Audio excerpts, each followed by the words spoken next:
Hello everyone, RS academy एके tube में आप सभी का स्वागत है। मैं अनुज मिश्रा आप लोगों को फंडामेंटल्स ऑफ मैकेनिकल इंजीनियरिंग पढ़ा रहा हूँ। जैसा कि हम जानते हैं कि यूनिट सेकेंड हमने कंप्लीट कर लिया है अभी हाल फिलहाल में। आज से हम स्टार्ट करने वाले हैं यूनिट थर्ड, जो कि रेफ्रिजरेशंस एंड एयर कंडीशनिंग पे डिपेंड है। रेफ्रिजरेशंस की मैं बात करूँ तो आपके घरों में जो डोमेस्टिक रेफ्रिजरेटर है वो हमारे लिए रेफ्रिजरेशंस को समझने के लिए सबसे ज़्यादा इम्पोर्टेंट है। दूसरा, एयर कंडीशनिंग के लिए जो एसी आपके कॉलेज में लगा हुआ है, आपके घर में लगा हो सकता है, वो हमें एयर कंडीशनिंग समझने में सबसे ज़्यादा हेल्पफुल है। ठीक है, तो आज की क्लास में मैं आपको बताने वाला हूँ कि रेफ्रिजरेशंस क्या होते हैं, कुछ बेसिक टर्म क्या होते हैं, 1 टीआर क्या होता है। कभी-कभी आपने सुना होगा कि मैंने एसी लगवाया है, लोग बोलते हैं, तो बोलते हैं, सामने वाला बोलेगा कितने टन का लगवाया है? तो कोई बोलता है 1 टन का लगवाया है, 2 टन का, 1.5 टन का। तो बेसिकली ये जो टर्म है इनका क्या मतलब है, ये अभी तक तो हमें ये मालूम था कि 1 टन इक्वल टू 1000 केजी। लेकिन आज हमें ये पता चलेगा, यदि प्रॉपर तो वो भी नहीं बोलते कि 1 टन का एसी, टन नहीं बोलना चाहिए, बोलना चाहिए कितने टीआर का लगवाया है। लेकिन आम बोलचाल की भाषा में लोग बोल देते हैं कितने टन का एसी लगवाया।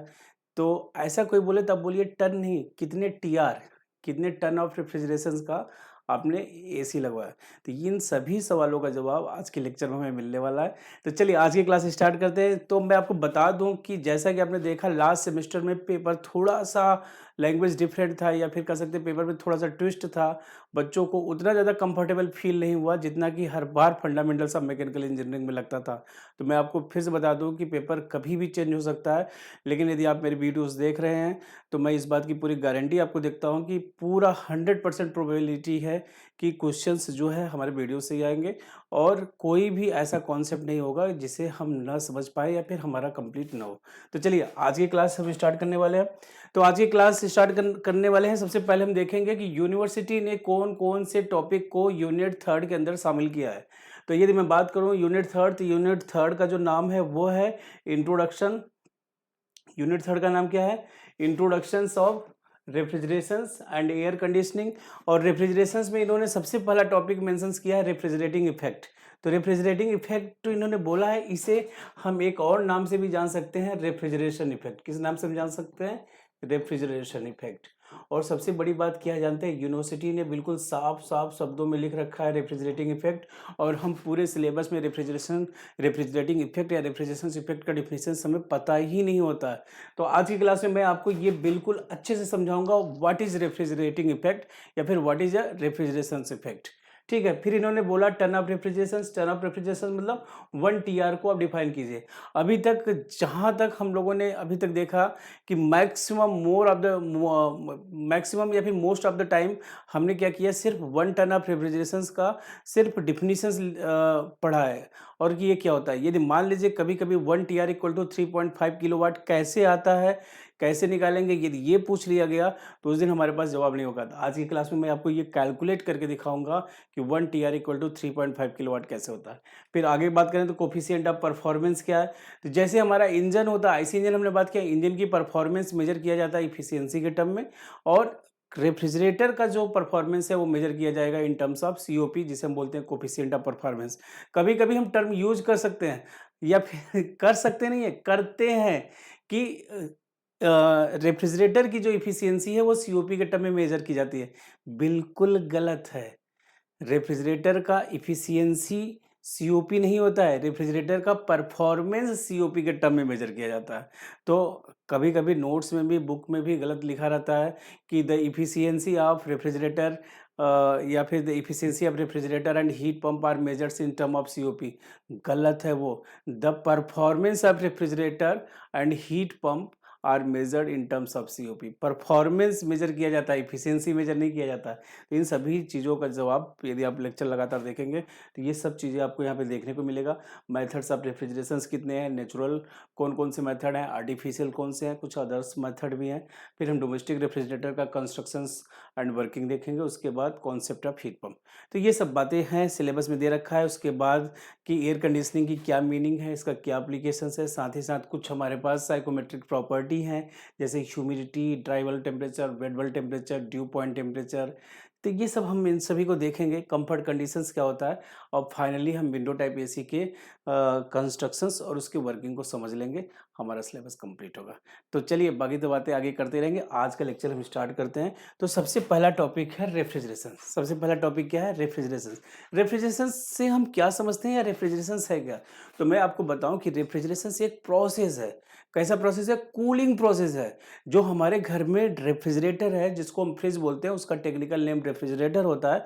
जो हमारे घर में रेफ्रिजरेटर है वो क्या करता है कि उस रेफ्रिजरेटर के अंदर जो भी आपने फूड आइटम रखे हैं, चाहे वो मिल्क हो, डेयरी प्रोडक्ट हो, वेजिटेबल्स हो, फूड आइटम हो, उन सभी को सराउंडिंग के कंपैरिजन में कम टेम्परेचर में मेंटेन करते हैं, जिसकी वजह से हम लंबे टाइम तक उन्हें यूज कर सकते हैं। तो किसी भी रेफ्रिजरेशन एक प्रोसेस है जिसमें हम लगातार कंटिन्यूसली लोअर टेम्परेचर मेंटेन करते हैं compare to surrounding.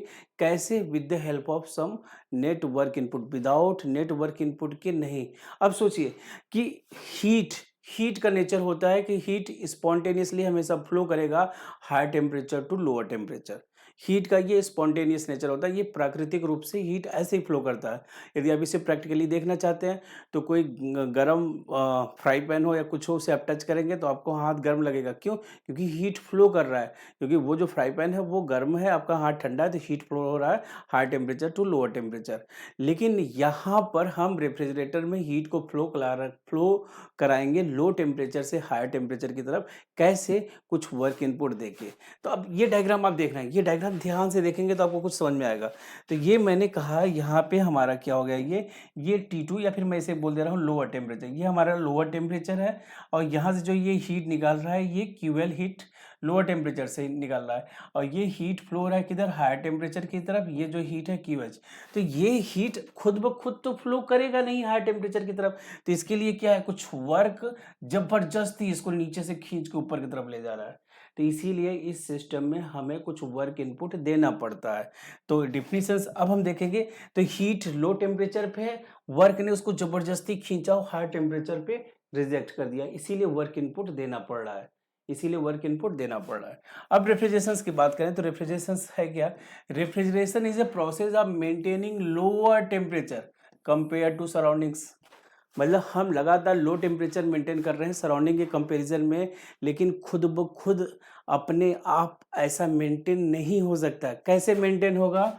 With the help of some network input. ये जो है वर्क ना, ये जो वर्क है, ये वर्क हमें लोअर टेम्परेचर मेंटेन करने में हेल्प कर रहा है। और इसी W की वजह से, यदि इस एरो का, ये एरो इनसाइड है, ये एरो किधर है? इनसाइड, इसलिए हम सिस्टम पे वर्क इनपुट दे रहे हैं। यदि आउटसाइड होता तो हमें वर्क आउटपुट मिल रहा होता।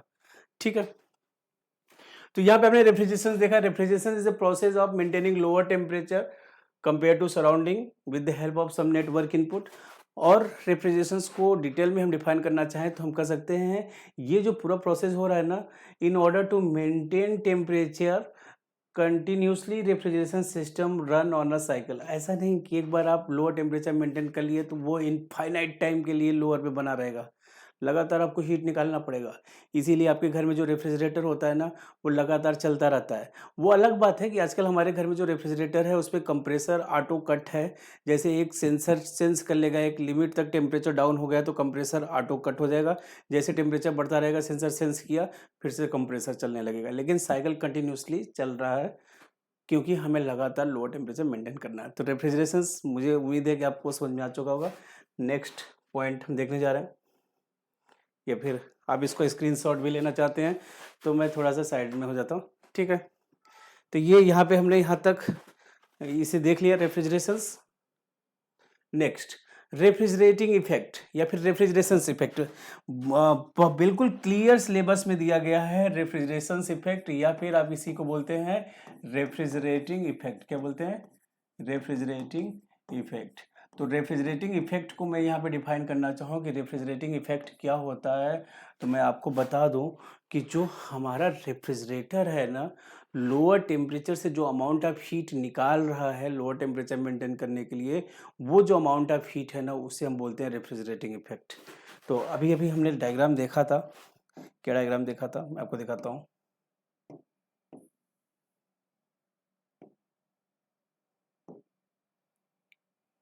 ठीक है।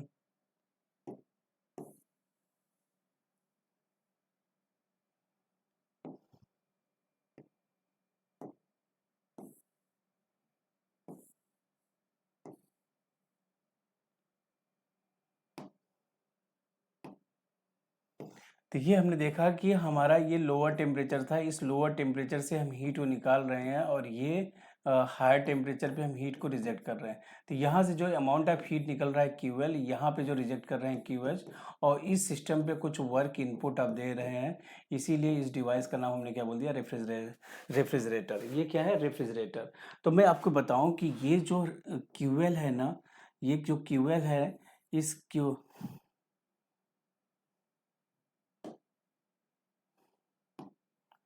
इसको मैंने क्या बोलूँ, ये जो हमारे पास क्यूएल है ना, इस क्यूएल को ही हम क्या बोलते हैं, रेफ्रिजरेशन इफेक्ट। इसे हम क्या बोलते हैं, रेफ्रिजरेशन इफेक्ट। मतलब लोअर टेम्परेचर मेंटेन करने के लिए आपने जो ये अमाउंट ऑफ हीट यहाँ से निकाला है ना क्यूएल, वही क्या है, रेफ्रिजरेशन इफेक्ट। तो इसको हम क्या बोलेंगे, रेफ्रिजरेशन इफेक्ट। अब इसको हमने डिफिनीशंस देना हो कि क्या होता है, तो मैं बोलूँगा it is the amount of heat which is required to remove from desired space. ये एक्चुअली में लोअर टेम्परेचर ये है क्या, ये जहाँ का स्पेस है ये हमारा डिजायर्ड स्पेस है। ये क्या है, डिजायर्ड स्पेस। जहाँ पे आप फ्रिज को या फिर रेफ्रिजरेटर को ओपन करते हो तो जो स्पेस दिख रहा है उस स्पेस को डिजायर्ड स्पेस बोल रहे हैं, वहाँ का टेम्परेचर हमें लो करना है। तो डिजायर्ड स्पेस को लोअर टेम्परेचर में मेंटेन करने के लिए जो हमें अमाउंट ऑफ हीट निकालना पड़ रहा है, वो अमाउंट ऑफ हीट क्या कहलाता है, रेफ्रिजरेशन इफेक्ट। ये क्या है, it is the amount of heat which is required to remove from desired space in order to maintain lower temperature. तो उसे हम क्या बोलते हैं, रेफ्रिजरेशन इफेक्ट या रेफ्रिजरेटिंग इफेक्ट। अब यहाँ पे ध्यान देना, यहाँ पे ध्यान देने की जरूरत क्या है कि यूनिट रेफ्रिजरेशन इफेक्ट को हम शॉर्टकट में RE भी बोलते हैं। इसे हम डिजायर्ड इफेक्ट भी बोल देते हैं, कभी कभी क्या बोल देते हैं, desired effect in case of refrigeration system. लेकिन यहाँ पे आप रेफ्रिजरेशन इफेक्ट ही मान के चलिए। तो इसे हम RE से डिनोट करते हैं और इसका यूनिट जो होगा वो क्या होगा जानते हैं, इसका यूनिट होगा या तो जूल, क्या होगा, जूल होगा, किलो जूल होगा। यही मतलब अमाउंट ऑफ हीट है, अमाउंट ऑफ हीट है। हीट को आप किस में मेजर करते हैं, जूल में मेजर करते हैं, किलो जूल में मेजर करते हैं। तो ये हमारे पास एक हो गया जूल हो जाएगा, किलो जूल हो जाएगा। अब बात आती है रेफ्रिजरेशन कैपेसिटी। तो रेफ्रिजरेशन कैपेसिटी जो है रेट ऑफ हीट ट्रांसफर है। ये क्या है, it is known as rate of heat transfer. क्या है ये, रेट ऑफ हीट ट्रांसफर या फिर rate of heat transfer. Heat transfer का रेट है, या फिर रेफ्रिजरेशन कैपेसिटी को मैं डिनोट करूं तो RC होता है। तो ये क्या हो जाएगा, RE, refrigeration effect per unit time.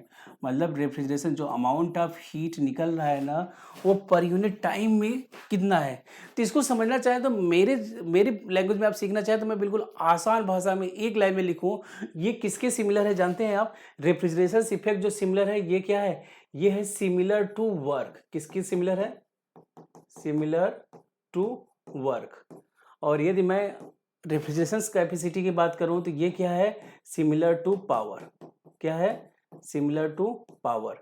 अब मैं बोलूं कि पावर के डिफिनेशंस का है क्या है, तो मैं बोलूंगा the rate of doing work is known as power. तो यहाँ पे भी कर सकते हैं the rate of heat transfer, या फिर rate of refrigeration effect is known as refrigeration capacity. एक ही टर्म है, एक टर्म को सिर्फ अमाउंट की बात करें, दूसरे टर्म में आप टाइम के रिस्पेक्ट में देख रहे हैं। तो रेफ्रिजरेशन कैपेसिटी आपको यहाँ पे समझ में आ चुका होगा। न्यूमेरिकल लोगों के सही नहीं होते हैं, नहीं समझ पाते हैं, क्यों, क्योंकि उन्हें रेफ्रिजरेशन इफेक्ट और रेफ्रिजरेशन कैपेसिटी समझ में ही नहीं आता है।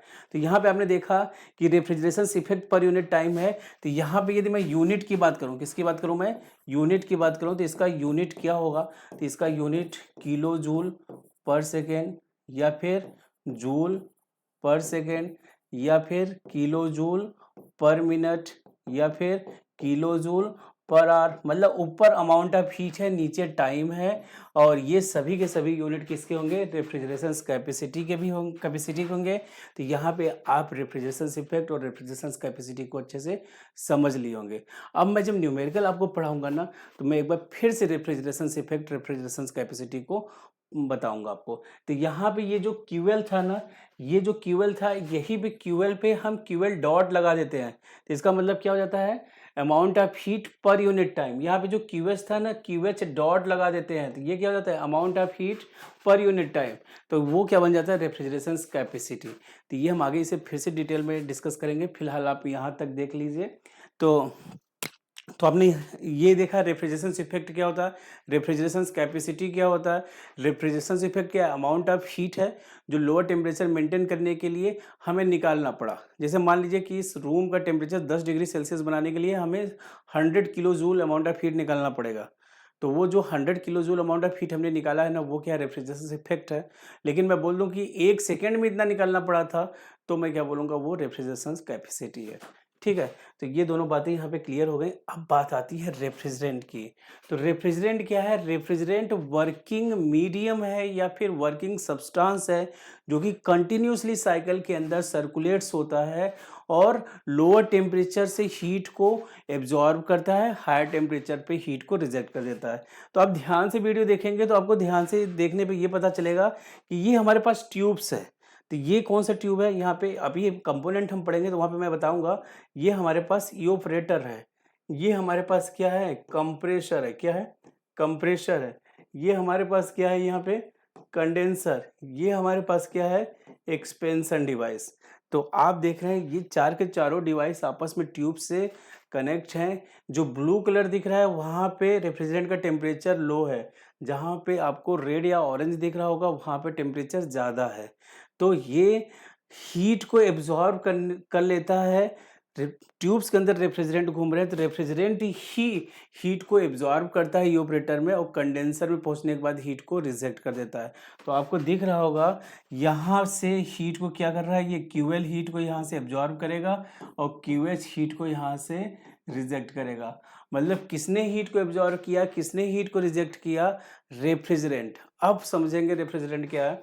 तो मैं कहूँगा रेफ्रिजरेंट इज अ सब्सटेंस या फिर refrigerant is a working medium which circulates continuously in the cycle for producing lower temperature। मतलब पूरे साइकिल में लोअर टेम्परेचर मेंटेन करने के लिए जो लगातार घूम रहा है वो क्या है, रेफ्रिजरेंट है। कभी कभी आपने सुना होगा कि आपके घर में डोमेस्टिक रेफ्रिजरेटर है और वो कूलिंग करना बंद कर देता है। तो लोग मैकेनिक को आप बुलाते हैं तो वो कहता है गैस खत्म हो गया। तो गैस ऐसा नहीं LPG गैस बन रही है, उसमें गैस रेफ्रिजरेंट है। रेफ्रिजरेंट एक्चुअली में हमारा जो है वो गैसियस फेज में भी हो सकता है, लिक्विड फेज में भी हो सकता है।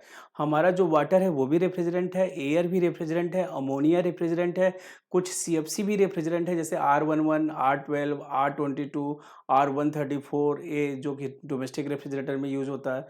तो ये जो रेफ्रिजरेंट है ना, कभी कभी क्या होता है कोई लीकेज हो जाता है, मतलब आप खिसका रहे हो, पाइप टूट गया या फिर कोई चूहा काट सकता है, तो उसकी वजह से रेफ्रिजरेंट लीकेज हो जाता है, तो वो प्रॉपर कूलिंग करना बंद कर देता है। तो वो लीक डिटेक्शन करते हैं और उसको सही करते हैं और फिर से उसमें रेफ्रिजरेंट फिल करते हैं। फिर हमारा जो रेफ्रिजरेटर है वो फिर से अच्छे से काम करने लगता है। तो एक्चुअली में है क्या, ट्यूब्स के अंदर जो लगातार सर्कुलेट्स होता है वो रेफ्रिजरेंट है। और रेफ्रिजरेंट डायरेक्टली किसी स्पेस के कांटेक्ट में नहीं आता है, वो ट्यूब्स के अंदर रहता है और डिजायर्ड स्पेस से हीट को एब्जॉर्ब कर लेता है। दूसरी बात मैं बताऊं, गर्मी के दिनों में आपके छत पे जो ट्यूब्स है, स्टील ट्यूब्स पाइप की, बाहर का टेम्परेचर बहुत ज़्यादा होता है, तो वो टेम्परेचर जो है ट्यूब्स के अंदर जो पानी है उसको भी गर्म कर देता है। ठंड के टाइम पे वही ट्यूब्स छत के ऊपर है, बाहर का टेम्परेचर कम है, तो ट्यूब्स के अंदर जो पानी है वो भी क्या हो जाता है, ठंडा हो जाता है। वैसे ही हमारा जो रेफ्रिजरेंट है ट्यूब्स के अंदर है, तो जहाँ से हीट को वो एब्जॉर्ब करता है वहाँ उसके बाद हमारा ट्यूब्स के अंदर जो रेफ्रिजरेंट है वो गर्म हो जाता है, उसका टेम्परेचर बढ़ जाता है। जब वो हीट को रिजेक्ट करता है तो टेम्परेचर उसका कम हो जाता है, लेकिन ट्यूब से बाहर नहीं निकलता है, ट्यूब्स के अंदर ही रहेगा, लेकिन हीट को एब्जॉर्ब भी करेगा ये ऑपरेटर में, कंडेंसर में पहुंचने के बाद हीट को रिजेक्ट कर देगा। तो आपने देखा है ये कोई सब्सटेंस है या वर्किंग मीडियम है जो सर्कुलेट्स हो रहा है कंटिन्यूसली साइकिल में लोअर टेम्परेचर प्रोड्यूस करने के लिए।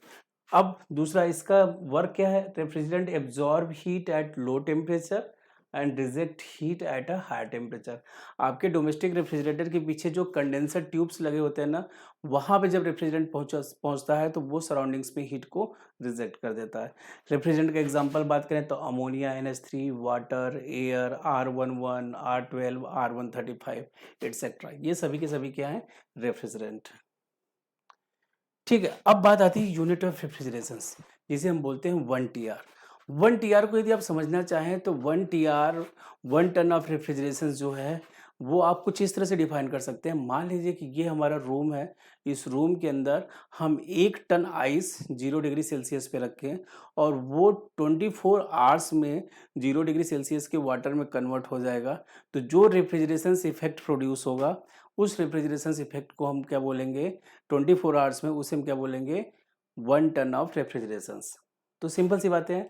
1 ton of refrigerations is defined as the amount of refrigerating effect, amount of refrigerating effect which is produced by melting of 1 ton of ice from 0 degree Celsius into 0 degree Celsius of water in 24 hours। ये मैंने 1 ton 1000 लिखा है, actually में आप इसको नहीं लिखना, ये मैं आपको समझाने के लिए सिर्फ बता रहा हूँ। 1 टन एक्चुअली में हमारा जो कैलकुलेशंस होता है, मैं आज कैलकुलेशंस भी दिखाऊंगा। यहाँ पे 1 टन की जगह 906 केजी लेते हैं हम। एक्चुअली में ये होता है 12,000 पाउंड्स, 12,000 पाउंड्स हम लेते हैं 1 टन, 100 टन के अकॉर्डिंग। तो एक्चुअली हमारे यहाँ का कुछ भी नहीं है, ये सभी क्या है, अमेरिकन का है, आश्रय American society of heating refrigeration air conditioning engineers, उनका कॉन्सेप्ट है। तो वो 1 टन को क्या लेते हैं 12,000 पाउंड्स। तो उनके अकॉर्डिंग ये कितना आता है, 906 केजी आता है। तो ये आप 1000 केजी नहीं लिखेंगे, इस बात का ध्यान रखेंगे, उसके लिए 906 केजी लिखना है। तो ये बात आपको समझ में आई। 1 टन ऑफ रेफ्रिजरेशन क्या है। 1 टन ऑफ रेफ्रिजरेशन, यदि किसी रूम में 1 टन आइस 0 डिग्री सेल्सियस पे है, वो 0 डिग्री सेल्सियस के, ये 1 टन आइस जो है 0 डिग्री सेल्सियस पे, ये जो आइस है 0 डिग्री सेल्सियस पे था, ये मेल्ट होके वाटर में कन्वर्ट हो जाए 0 डिग्री सेल्सियस के 24 आवर में, और ये किसी रूम के अंदर बातें हो रही हैं। तो ये जो रेफ्रिजरेशन इफेक्ट प्रोड्यूस होगा उसे हम क्या बोलेंगे, 1 टन ऑफ रेफ्रिजरेशन। ठीक है। और सिमिलरली, या फिर दूसरे लैंग्वेज में यदि आपसे कोई बोल देता है कि 1 टन वाटर 0 डिग्री सेल्सियस से 1 टन आइस में कन्वर्ट हो जाता है 24 घंटे में, जो हमें अमाउंट ऑफ हीट निकालना पड़ेगा उसे 1 टन ऑफ रेफ्रिजरेशन कहते हैं। तो ये भी बिल्कुल सही होगा, गलत नहीं होगा। ठीक है। तो अब कैलकुलेशंस हम करने वाले हैं, calculations of 1 ton of refrigerations for 100 ton. Actually में हम जो यूज करते हैं 100 टन के लिए यूज करते हैं। तो उसके पहले मैं थोड़ा सा आपको कॉन्सेप्ट कुछ और भी सिखाना चाहता हूँ। एक्चुअली में हमारा होता क्या है कि हीट हमारा जो होता है ना, कई तरह का होता है। एक जैसे मान लीजिए मैंने बोला -10 डिग्री सेल्सियस का क्या है हमारे पास, आइस है। -10 डिग्री सेल्सियस का क्या है, आइस है। तो हम हीट देंगे ना, तो वो 0 डिग्री सेल्सियस का क्या बन जाता है, आइस। फिर हीट देंगे ना तो 0 डिग्री सेल्सियस का वाटर बन जाता है। फिर हीट देंगे ना तो वो 100 डिग्री सेल्सियस का क्या बन जाता है, वाटर बन जाता है। फिर हीट देंगे तो 100 डिग्री सेल्सियस का स्टीम बन जाएगा। फिर हीट देंगे तो सुपर हीटेड स्टीम बनेगा। अब यहाँ पे आप देखिएगा, यहाँ पे देखिएगा हीट किस तरह से है। तो हीट की मैं बात करूँ तो ये जो हीट था ना, इस हीट को हम बोलते हैं सेंसिबल हीट। क्या बोलेंगे इसे हम, सेंसिबल हीट। और इस हीट को हम बोलेंगे लेटेंट हीट। इस हीट को हम क्या बोलेंगे, सेंसिबल हीट। और इस हीट को बोलेंगे हम लेटेंट हीट। तो यदि मैं सेंसिबल हीट लेटेंट हीट की बात करूं, तो सेंसिबल हीट हमेशा सेंसिबल, जिसे हम सेंस करें, सेंसिबल हीट में हमेशा टेम्परेचर बढ़ता हुआ हमें दिखेगा। लेकिन लेटेंट हीट में टेम्परेचर नहीं बदलता है, सिर्फ फेज चेंज होता है। ये आइस से क्या बन रहा है, ये आइस से वाटर बन रहा है, मतलब ये सॉलिड से लिक्विड बना, क्या बना। और हमारा यही केस हम लेके चल रहे हैं। तो यहाँ पे ये क्या हो रहा है, फेज चेंज हो रहा है, लेटेंट हीट है। तो लेटेंट हीट जो होता है ना, वो होता है m इंटू एल, मतलब मास of the substance into latent heat of fusion. क्या होता है, मास of the substance into latent heat of fusion. Sensible heat की बात करें तो सेंसिबल हीट जो होता है वो होता है एम सी डेल्टा टी। क्या होता है, M C delta T. M mass of the substance, C जो है स्पेसिफिक हीट है, डेल्टा टी टेम्परेचर डिफरेंस। तो फिलहाल हमें इसकी जरूरत है। तो मैं यहाँ पे बोलूँ 1 टी आर जो है ना, 1 टी आर जो है ना, ये एक्चुअली में क्या है, रेफ्रिजरेशन इफेक्ट 24 आवर में देख रहे हैं, तो मतलब refrigeration effect per unit time, जिसको हम क्या बोलते हैं, रेफ्रिजरेशन कैपेसिटी। तो 1 टी आर जो है refrigeration effect per unit time. तो ये क्या है, क्यूएल अमाउंट ऑफ हीट जो आप निकाल रहे हैं, या फिर हम कह सकते हैं ये एक्चुअली में एक तरह से क्या है, फेज चेंज होने वाला है। तो ये क्या है, लेटेंट हीट है, और नीचे हमारा क्या है, टाइम है। तो लेटेंट हीट होता क्या है, लेटेंट हीट हो जाएगा m इंटू एल, टाइम जो है वो कितना है 24 आवर। तो अकॉर्डिंग टू शॉर्ट टन, आगे मैं क्या बोलूं, according to short ton 100 ton के अकॉर्डिंग जो होता है 1 टन इक्वल टू 12,000 पाउंड्स। कितना होता है?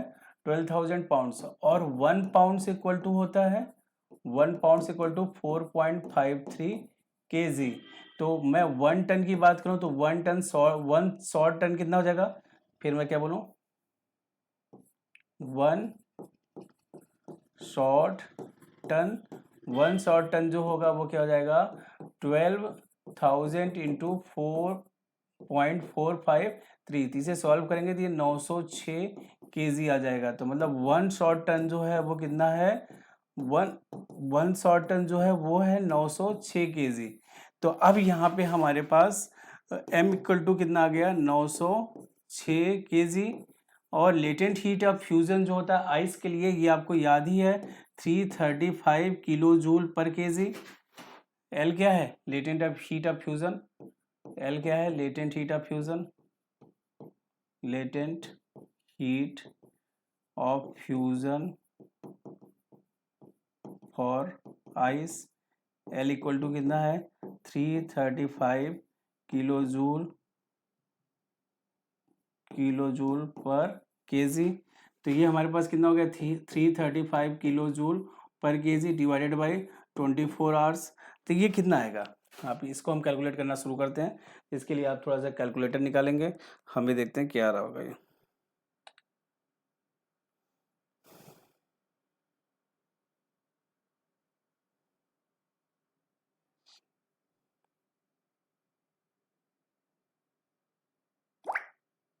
तो ये हो जाएगा हमारे पास 906 इंटू 335 डिवाइडेड बाई 24। तो ये आ गया हमारे पास 12,646 दशमलव कुछ है 0.25 किलो जूल पर आर। ये क्या हो गया? 1 TR। यदि 1 TR आपसे पूछ ले कोई किलो जूल पर आर में, तो इतना होगा। अब यदि हमसे पूछा जाए किसमें 1 TR, किसमें पूछा जाए? किलो जूल पर मिनट में, तो फिर से इसे डिवाइड कर देंगे। तो 1 TR equal to 12,646 divided by 60।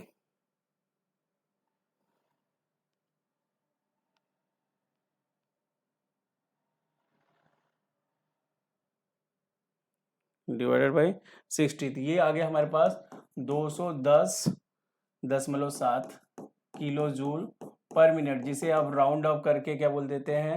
1 TR equal to, इसे राउंड ऑफ करके आप बोल देते हैं 210 किलो जूल पर मिनट। अब फिर से इसे 60 से डिवाइड कर दीजिए तो किलो जूल पर सेकेंड में आ जाएगा। तो 1 TR इक्वल टू 210। तो ये हमारे पास आ जाता है 3.51 किलो जूल पर सेकेंड, जिसे आप राउंड ऑफ करके 3.5 किलो जूल पर सेकेंड या किलो वाट बोलते हैं। तो ये फाइनली हमारे पास आ जाता है। तो ये मैंने एग्जैक्ट कैलकुलेशंस किया है, वो कैलकुलेशंस जो कि यूएस के अकॉर्डिंग होता है वो। अब हमारे इंडिया के अकॉर्डिंग क्या कैलकुलेशंस होगा तो देखिएगा। मेरा ये मानना है कि कभी न कभी हो सकता है इस सेमेस्टर में 1 TR का कैलकुलेशंस एक ट्यूब करवा सकता है। तो आपको ये पढ़ के जाना चाहिए। 1 TR इक्वल टू एक्चुअली में है क्या? Refrigeration effect per unit time. ये एक तरह का रेफ्रिजरेशन कैपेसिटी है। और यहाँ पे रेफ्रिजरेशन इफेक्ट क्या? एक तरह का अमाउंट ऑफ हीट है। कैसा हीट है? लेटेंट हीट है, क्योंकि फेस चेंज हो रहा है। तो फेस चेंज होने के लिए लेटेंट हीट जो होता है M×L। Mass of the substance कितना है? 1 टन। 100 टन के अकॉर्डिंग कितना हो जाएगा? 906 kg। और L जो है latent heat of fusion 335 kilo joule per KG. 24 से डिवाइड कर देंगे तो ये हमारे पास किलो जूल पर आवर में आ जाएगा। फिर 60 से डिवाइड करेंगे तो किलो जूल पर मिनट आ जाएगा। फिर 60 से डिवाइड करेंगे तो किलो जूल पर सेकेंड में आ जाएगा। अब मैं कैलकुलेशंस करा रहा हूँ अकॉर्डिंग टू इंडियन टन। तो हमारे पास 1 TR जो है 1 TR इक्वल टू, हम अभी अभी हमने देखा था क्या था? Refrigeration effect per unit time. Refrigeration effect है क्या? ये लेटेंट हीट है, फेस चेंज करने वाला है पर यूनिट टाइम। तो ये होता क्या है latent heat? M×L upon time. तो यहाँ पे 1 टन मास जो दिया गया है, कितना दिया गया? 1 टन की बात हो रही है। M इक्वल टू क्या हो गया? 1000 kg। L इक्वल टू कितना हो गया? 335 किलो जूल पर केजी। तो यहाँ पे हमने लिख लिया 1000 इंटू 335 डिवाइडेड बाई 24। तो ये वैल्यू देखिए क्या आता है।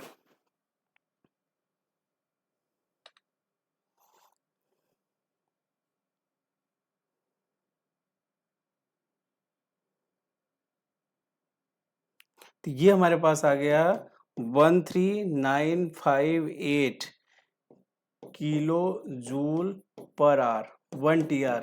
इंडियन टन के अकॉर्डिंग आ रहा है, जिसे हम यूज कहीं नहीं करते किसी कैलकुलेशंस में।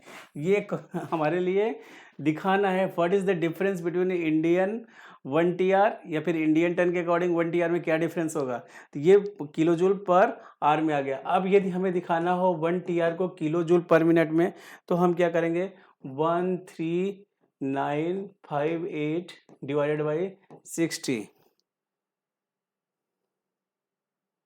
Divided by 60। तो ये हमारे पास आ गया 232 किलो जूल पर मिनट। तो कितना आ गया, 232 kilo joule per minute Indian ton के अकॉर्डिंग। फिर से अब इसे 60 से डिवाइड कर दीजिए, तो किलो जूल पर सेकंड में आएगा। तो ये हो जाएगा 232 डिवाइडेड बाई 60। ये हमारे पास आ गया 3.866।